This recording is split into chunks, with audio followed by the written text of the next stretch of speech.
Kamakailan, nakabuko ng atensyon ng netizens ang video na ito. Dito mapapanood ang isang lalaki na tila binutas ang balat sa braso. Saka may inilagay na butil. Nahanap namin ang uploader ng video, si Joy Alguno, 33 taong gulang. Sa video, makikita nga sa pamamagitan ng isang itak, binubutas nila ang braso ng isang lalaki.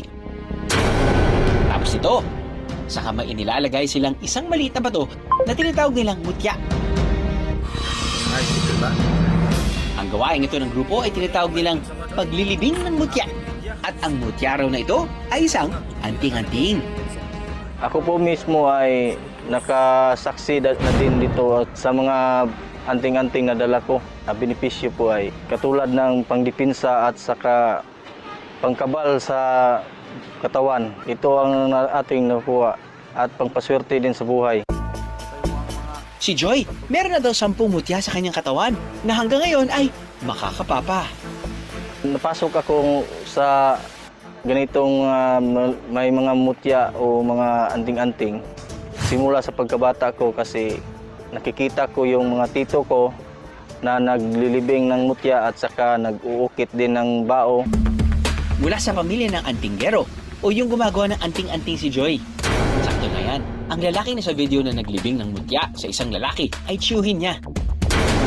Siya si Mang Ildefonso o mas kilalang Commander Biday, 55 taong gulang. Nagsimula ito noong 1950s. Iba-iba po. Mayroong mutya at yung bao na walang mata at saka yung bao na isang mata o 3 mata. At mayroon ding mga salita na banal. Hindi po ito binibinta. Bigay lang ito sa mga kasama po. Ang mga pulseras, kwentas at iba pa, nagbibigay di umano ng proteksyon sa magsusuot nito.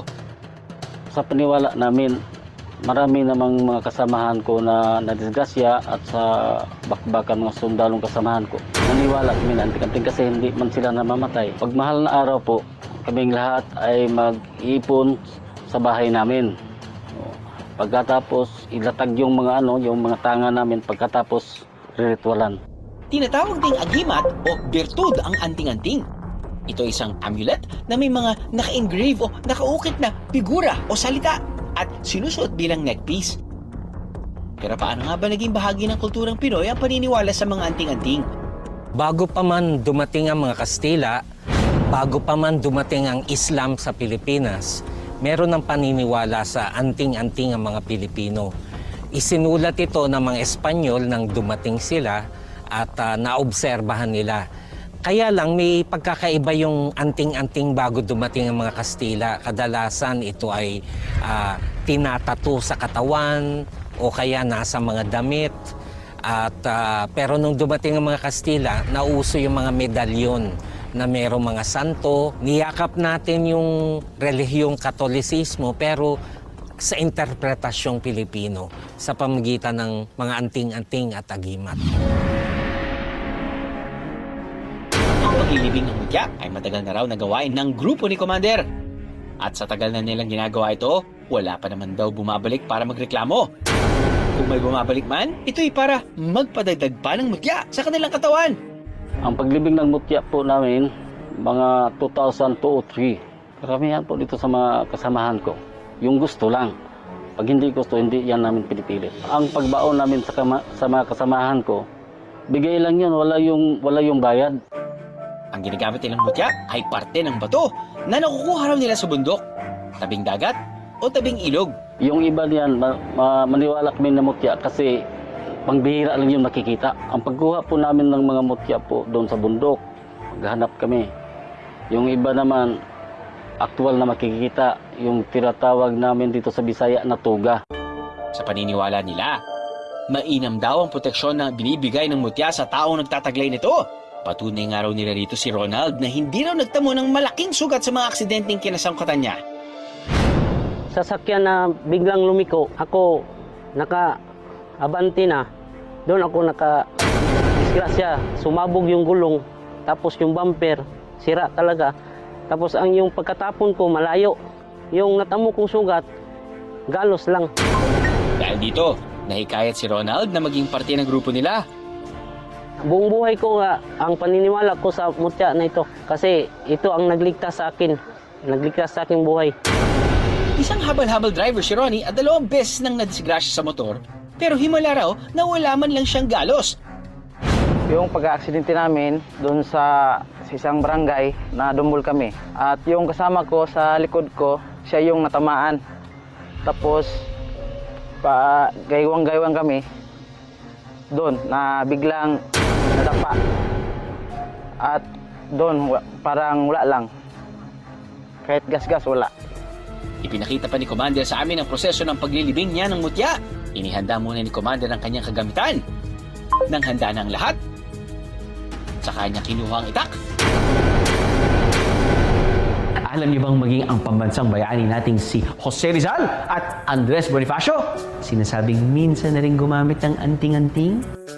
Pero hindi ito tulad ng paglibing ng mutya sa balat. Sinasabing may ibang pamamaraan ang mga bayani natin noon. Ayon sa historiador na si Ambeto Campo, noong naglakbay si Rizal patungong Europa, nakadikit daw sa kanyang maleta ang lithograph ng Birhen ng Antipolo. Ito raw ay upang maproteksyonan sa pagkawala o pagkadili ang kanyang mga bagahe. Samantalang si Andres Bonifacio naman, during the Philippine Revolution, namahagi raw si Bonifacio ng pira-pirasong itim na tela na hinati mula sa mga kasuotan ng 3 paring martir na gumburza na pinatay sa Garote noong 1872. Ito raw ay para magbigay proteksyon sa mga katipunero sa matitinding laban. Balikan natin si Commander. Ang lalagyan niya ng mutya ay si Jake na may 15 mutya na sa katawan.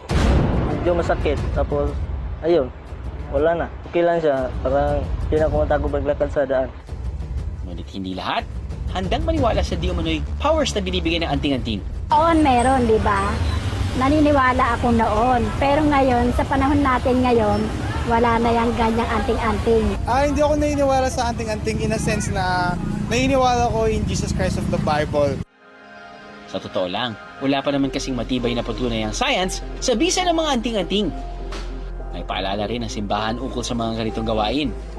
So ito yung mga bagay na paniniwala na kung saan minsan ay contradictory sa pananampalataya. Minsan yung ating faith no kailangan ng purification kasi nga parang part ng ating culture, part ng ating kinagisnan na kung saan nagmi-mix yung faith saka doon sa kinagawian. So, kailangan ng purification of faith.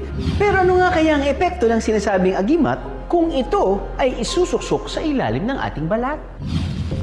Sa ginagawang paglilibing ng mutya ng grupo kina Commander, ang payo naman ng eksperto, dahil localized lang ito, ang mangyayari lang foreign body granuloma, which means na kapag may nabaon ka na object dyan, there will be a time na babalutan ito ng katawan mo ng fibrotic tissue or scar tissue at bubukol ito sa ating balat.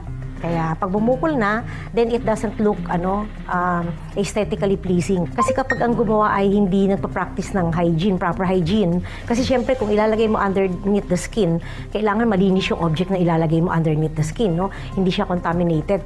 Kaya you have the risk of developing infection. Yung mga tao na hindi naniniwala, hindi ko man kayo pinipilit. Pero dito sa amin yung naniniwala lang sa akin, mas mabuti yung mayroong baon. Pag mayroong kang baon, safety ang buhay mo.